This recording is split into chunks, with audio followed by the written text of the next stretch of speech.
This is for the March 6th online tournament.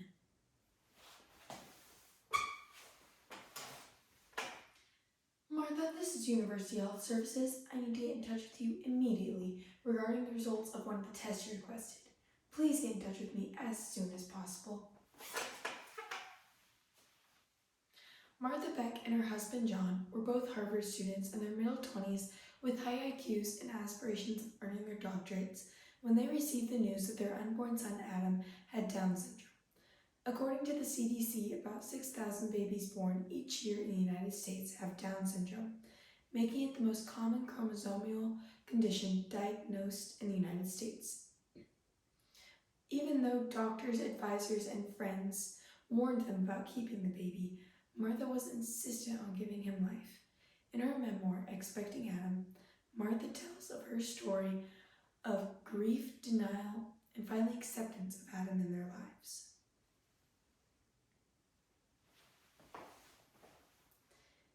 Hi Judy, this is Martha Beck. Is there something wrong? Well, we got an odd reading on your alpha fetoprotein levels. It's a bit below normal. Below normal? Well, that's good, isn't it? It's not necessarily bad, but there is a slight statistical correlation between low levels of AFP and Down syndrome. What are my chances? Well, based on this one test, which is only preliminary of course, your chances of having a Down syndrome baby are 1 in 895. We'd like you to come in tomorrow to repeat the test, just to be on the safe side. You're 8 weeks gestation. We don't have much time. Time? Time for what? To terminate if there's a problem with the pregnancy. I felt a shiver run down my spine, despite my warm clothes and central heating. Oh, of course. I shook my head, irritated with myself for being so nervous. I was young, I was healthy, I was from a large family with no genetic defects to speak of. I scheduled the blood test.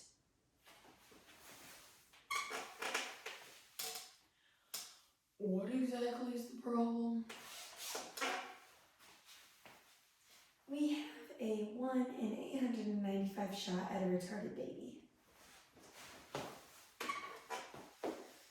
I can live with those odds.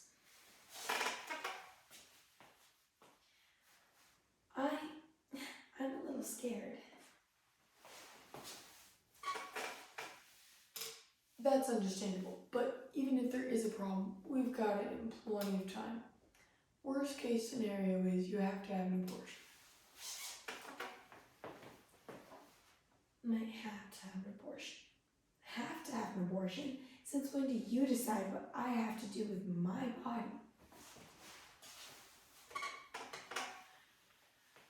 I'm not deciding anything. I'm just saying that if there is a problem with the baby, of course we'll abort. We've talked about this. What we've talked about is that I'm pro-choice, which means I decide whether or not to keep a baby with a birth defect. You steer clear of this one, John Boy. It's not your decision. It's just not ethically consistent, this whole designer baby thing. You mean testing for birth defects? What in the world is wrong with it? It's better for everyone. I'm not so sure about that. It's not as though we're deciding whether or not to have a baby. It's whether or not we're willing to accept one. If it's perfect in every way, we keep it. If there's something wrong with it, whoosh, out it goes. Martha, you know that's not true. We're talking about the difference between a normal, healthy baby and a defective one. And what exactly is a defective baby? I know there are some babies born so damaged they couldn't survive on their own, but what about the ones that would live if they weren't aborted? What if this baby had a clubfoot or something? Where do you draw the line? Martha, what are you on this soapbox for? What's your point? My point is, I want you to tell me what you think constitutes a defective baby. I mean, what about a hyperactive baby or an ugly one? They can't test for those things. And what if they could? Medicine can do all sorts of magical things these days. Soon we'll be aborting babies because they have the gene for alcoholism or homosexuality or manic depression.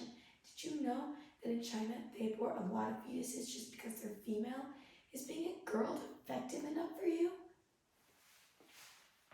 Honey, this is not eugenetics.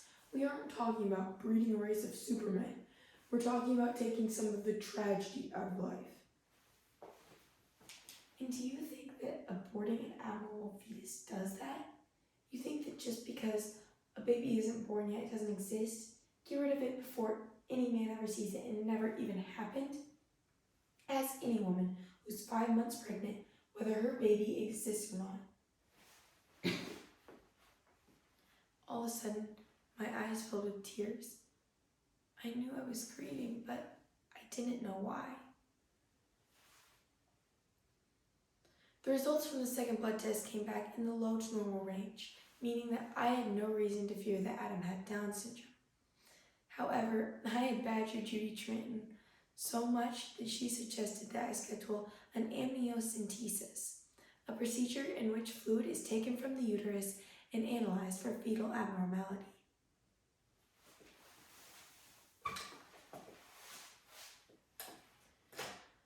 Hello, Martha. This is Judy from University Health Services. I have some not so good news for you. The results from your amniocentesis are back in, and they show that you're carrying a Down syndrome fetus.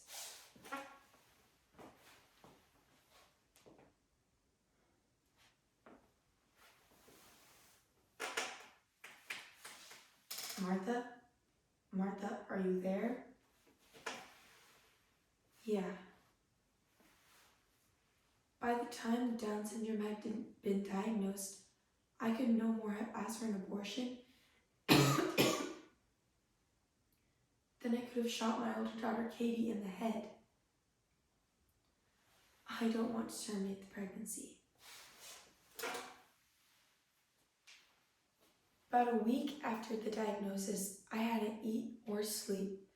On the one hand,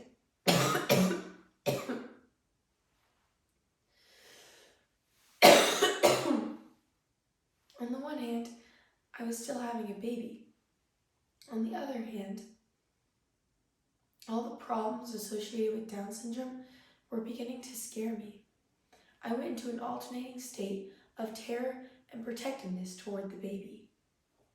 After about 4 days of numbness and physical decline, I admitted to myself that I probably needed an IV. By the time the glucose solution was running through my veins, it was 8 p.m., so the admitting physician suggested that I spend the night. The next morning, I was awoken by 4 doctors, 3 of which were young. The 4th, Dr. Grindle, was said to be a miracle in the delivery room.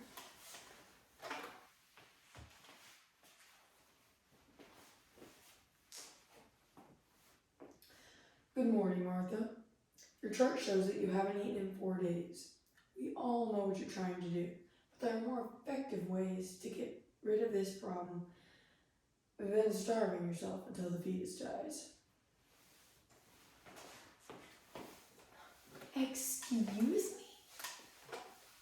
me? Just listen. I have been in this business for a very long time, and I have dealt with many cases like yours, all in which the woman has made the other decision. You are, however, the youngest woman I've dealt with on this particular matter.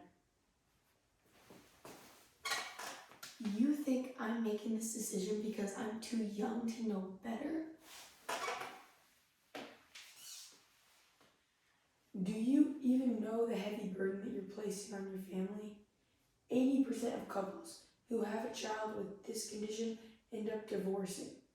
I would not have made the decision that you have made. I do not know anyone who would have. I guess I just can't reject him. Dr. Grindle, who had never seen a woman elect to keep a Down syndrome baby, was ignorant to the true consequences of my choice. Thank you. You can go now. As they filed out of the room, Adam gave me a cheerful wallop below the navel. For the first time since I had been submerged into the prejudices of the developmentally disabled world, I wasn't scared at all. Living with Adam, loving Adam, has taught me a lot about the truth. He has shown me to look at things in their own value, not at the value a brutal and often senseless world assigns to them. As his mother, I have seen quite clearly that he is no less beautiful for being seen as ugly, no less wise for being viewed as dull, and no less precious for being looked at as worthless. Neither am I, neither are you, neither are any of us.